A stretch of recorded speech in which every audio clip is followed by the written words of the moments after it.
ఇలా నా విషయంలో ఏదైనా తప్పు చేస్తే మా అమ్మ వాళ్ళు క్షమించరు, డొక్క చించేస్తారు అని ఆయన అన్నారు. అదేం కాదు, మీ తప్పుని క్షమిస్తారు, మీకు సపోర్ట్ చేస్తారు అన్నాను. ఆయన అన్నారు, అయితే అది చూద్దాం, మా వాళ్ళేంటో చూపిస్తాను అంటూ ఇలా వచ్చి తన ప్రతిభ అంతా చూపించేశారు. భలే కామెడీ చేశారండి.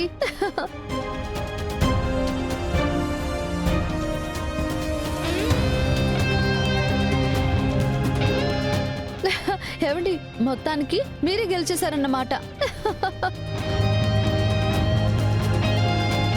శరణ్య, ఈ విషయంలో దర్శన్ గెలుస్తాడని నీకు ముందే తెలీదా ఏంటి? ఇంట్లో వాళ్ళ రియాక్షన్ ఎలా ఉంటుందో చూడాలనే కదా నువ్వు అనుకున్నావు? అవును, ఈ కుటుంబం తప్పు క్షమించదు, ఆ తప్పు ఎవరు చేసినా ఇంట్లో ఎవరు ఊరుకోరు అని నాకు తెలుసు. ఇప్పుడు ఇంట్లో కొత్తగా గెస్ట్గా వచ్చిన సౌమ్యకి కూడా తెలిసింది.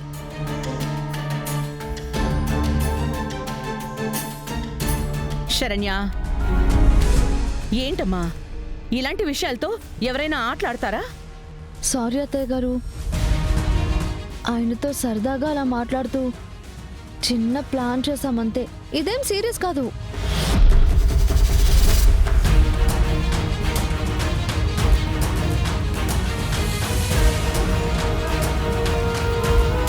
ఒకవేళ సీరియస్ అయితే మీరు ఊరుకుంటారా ఏంటి? మా మధ్యలోకి వచ్చిన దాన్ని నిలువున నరికేసి పోగులు పెట్టరు. నువ్వు మాత్రం ఊరుకుంటావా శరణ్య? మేము దాన్ని ఏదో చేసే అవకాశం మాకిస్తావా ఏంటి?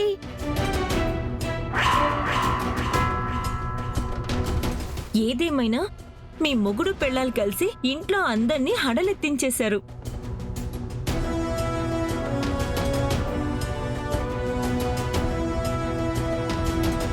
ఏయ్, ఏంటి సౌమ్య, నీ మొహానికి అలా చెమటలు పట్టేశాయి?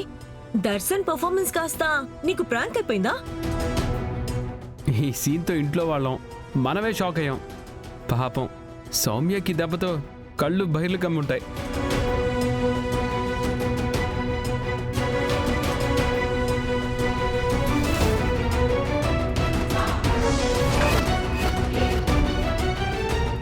ఏవండి,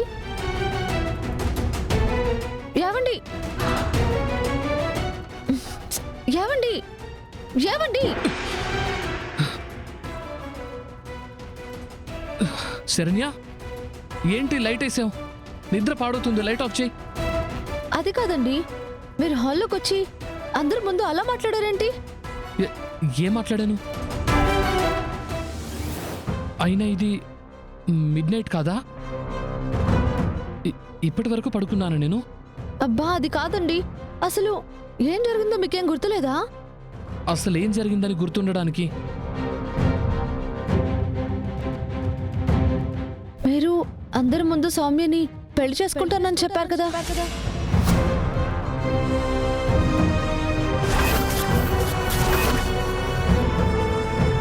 నేనెందుకు అలా అంటాను? నాకేమన్నా పిచ్చా? కల్లో కూడా నా మనసులోకి వేరే అమ్మాయి రూపం రాదు శరణ్య. అలాంటిది నేను అలా ఎందుకు మాట్లాడతాను చెప్పు? అయినా నాకేం అర్థం కావటం లేదు. మొత్తం చాలా డిస్కంఫర్ట్గా ఉంది నాకు.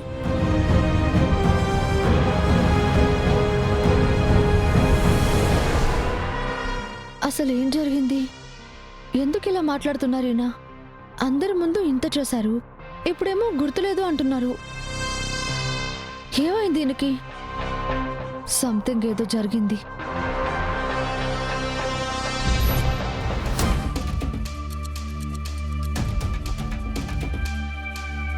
చిచి, ఇవాళ ఇంట్లో నానా రచ్చ అయిపోతుందనుకుంటే సీన్ రివర్స్ అయిపోయింది. ఏంది మే అట్ట ఫ్రస్ట్రేట్ అయిపోతా ఉండవు? ఎక్స్ప్రెషన్స్ తో డైలాగులు చెప్పేదానికి కష్టంగా ఉండదా? అంటే అస్సలే చిరాకులో ఉన్నాను, ఇంకా చిరాకు పెట్టించొద్దు నన్ను. అసలు నీ చిరాకుకి కారణమేంటో ముందు నువ్వు చెప్పి ఏడిస్తే కదా మాకర్థం అవుతుంది. ఇంట్లో అందరి ముందు దర్శన్ చేత మా ఇద్దరి మధ్య రిలేషన్షిప్ ఉందని చెప్పించాలని ప్లాన్ చేశాను.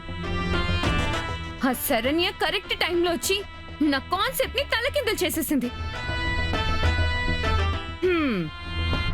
ఈడ ఉత్తని కాన్సెప్టే తలకిందులైపోయి ఉండాది, కాని మా యమ్మిది జీవితాన్నే తలకిందులు చేసేసి ఉండాది ఆ శరణ్య. నువ్వు బయట మనిషివి కాబట్టి నీకు ఆ శరణ్య కొట్టే దెబ్బ అంతంత మాత్రమే. కాని ఈడ మా యమ్మిని చూడు, ఇంటి పెద్ద కోడలుగా అడుగు పెట్టిన దాన్నే బయట అడుక్కు తినే మాదిరి రోడ్ల పాలయ్యేలా చేసింది. ఇప్పుడు చూడు, కాళ్ళు ఎరక్కొట్టుకుని కనీసం ఆ వంకతోనైనా ఎట్టాగొట్ట ఏడపడి బతికేద్దామని వచ్చేసుండాది. చూడమ్మీ, నాకు తెలిసి నువ్వు అనుభవించేది మా యమ్మి అనుభవించేంత దరిద్రపు జీవితమైతే కాదు. ఏముంటావమ్మీ? అమ్మా, ఆ, ఆ, ఇంకా ఆపుతావా? ఈ 2.0గా వచ్చిన తర్వాత నీకు నా మీద సెటర్లు ఎక్కువయ్యాయి. అందుకేనేమోనమ్మీ ఈ మధ్య జనాదరణ కూడా మనకి బాగా వచ్చుండాది. ఇంకా ఆపుతారా మీ డిస్కషన్? ఇదొకటి. ఆ శరణ్య మిమ్మల్ని కొట్టిన దెబ్బకి చేతకాని శవాల్లా మీరిలా పడుంటారేమో కానీ నేను మాత్రం అలా ఉండను. వాళ్ళ కాపురంలో చిచ్చు పెట్టే తీరుతాను. ఎన్ని ప్లాన్లు వేసినా వీళ్ళు ఇలాగే తిప్పికొడుతుంటారు. ఎవరికి అంత చిక్కని చావు దెబ్బ కొడితేనే కాని ఈ అత్తాకోడళ్ల కాంబోని కంట్రోల్ చేయలేము. మీరంతా చచ్చి మరో జన్మెత్తినా అది జరగదు.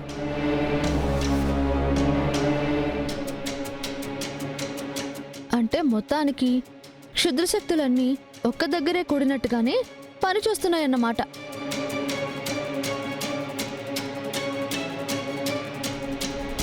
మొత్తానికి మేమంతా ఒక్కటే అని నువ్వు కనిపెట్టేశావన్నమాట. చూడు శరణ్య, ఇప్పుడు నువ్వు మా గురించి కనిపెట్టేశావనో, ఈ విషయాన్ని ఇంట్లో టామ్ చేసి మమ్మల్ని బయటికి గెంటేస్తావనో మేం భయపడం. దర్శన్ని నా వైపు తిప్పుకోవడం, నేను ఇంటి కోడలైపోవడం, ఇవి మా ముందున్న ఇమీడియట్ ప్రాజెక్టులు. దెన్ ఈ కుటుంబాన్ని ముక్కలు చేసి ఆ ముక్కల్ని ఇలా ఇలా బయటికి విసిరేస్తా. పిమ్మట ఈ ఇంటిని రాజ్కోటి సిల్క్స్ పగ్గాలని నా చేతికి చిక్కించుకోవడమే కమింగ్ సూన్ ప్రాజెక్ట్స్. ఓకే? ఛా, మెరుపు కళలతో మిలమిలా బాగానే మెరిసిపోతున్నావే. Hello 3 idiots.